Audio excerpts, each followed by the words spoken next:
మరి ఇంత తెలిసిన తర్వాత కూడా ఆల్రెడీ 2014లో ఒక చేదు అనుభవం అయింది కదా మీకు, దాంతో జత కట్టినందుకు. మరి మళ్ళా తిరిగి ఎలా జత కట్టాలనిపించింది మీకు? ఇన్ని రకాలుగా తిట్టించుకున్నారే, ఏమి నమ్మి మీరు మళ్ళా జత కట్టారు? తీసుకొచ్చి అధికారంలో పెట్టారు. వచ్చి ఒక ఆయన ఏదో మాటలు చెప్పాడు, కాదు రెండన్నారు. నేను వీళ్ళందరికీ కూడా మొత్తుకుంటున్నా, ఎక్కడా కూడా వీళ్ళు మనకు ఉపయోగపడరు. అవకాశం కోసం, అవసరం కోసం కాళ్ళు పట్టుకుంటా తర్వాత మన నెత్తి మీదకి ఎక్కి నాట్యం చేస్తారని చెప్పని చెప్తానున్నా. విన్నారా? ఇవాళ వాళ్ళు డాన్స్ చేస్తున్నారు.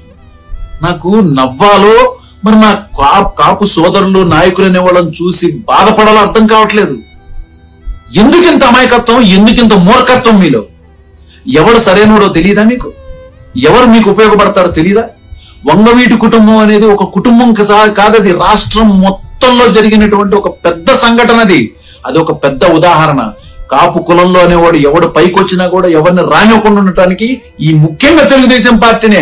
మిగతా వాళ్ళు ఎవరు కూడా ఇంత కక్షపూరితంగా ఉండరండి. తెలుగుదేశం పార్టీ ఒక్కటే ఇంత కక్షపూరితంగా ప్రవర్తిస్తుంది. దాన్ని తెలుసుకుని కూడా మీరందరూ దానికి జత కట్టారంటే చాలా బాధాకరంగా ఉంది. అందుకే నేను చెప్తున్నా, ఇప్పటికైనా స్వార్థపరుల్ని, కల్తీ వాళ్ళని మానేసేసి నాలాంటి నిస్వార్థమైనటువంటి వాళ్ళతో చేతులు కలుపుదాం. వంగవీటి కుటుంబంలో కూడా కల్తీ వాళ్ళు ఉన్నారు. ఆ కల్తీ వాళ్ళ వెనకాల ఇప్పటికైనా మానుకుని మనందరం కలిసికట్టుగా ఇప్పటికైనా నడుద్దాం. తప్పనిసరిగా ఎవడైతే ఈ అధికారాన్ని అడ్డు పెట్టుకుని అడ్డమైనటువంటి వేషాలు వేస్తున్నారో వాళ్ళందరికీ బుద్ధి చెప్తాం. నేనైతే రెడీగా ఉన్నా. మీరందరూ రాగలరా? నాతో వచ్చి ఎవడైతే చేశాడో వాడి ఇంటి మీదకి వెళ్దాం. వస్తారా?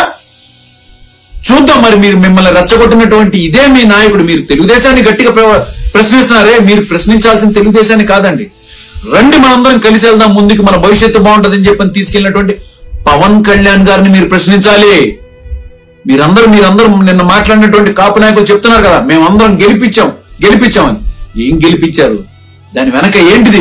మీకున్న సెక్యూరిటీ ఏంటిది? మీకు మాట ఇచ్చి మిమ్మల్ని తీసుకెళ్లినటువంటి ఆ వ్యక్తి ఏమయ్యాడు? స్పందిస్తున్నాడా? ఎక్కడన్నా? ఇన్ని అఘాయిత్యాలు జరుగుతున్నాయి, ఏమన్నా స్పందించాడా? లేదు. ఇప్పటికైనా కళ్ళు తెరవండి. అవసరమైతే మనందరం ఏకమయ్యి వాడు చేసిన వాడు ఎవడో వాడి ఇంటి మీద కన్నా వెళ్ళి తన్ని లాక్కొద్దాం. వాడికి ఏంటిదనేది మనం చూపిద్దాం. చెప్తున్నా సోదరులారా, ఇప్పటికైనా కళ్ళు తెరవండి.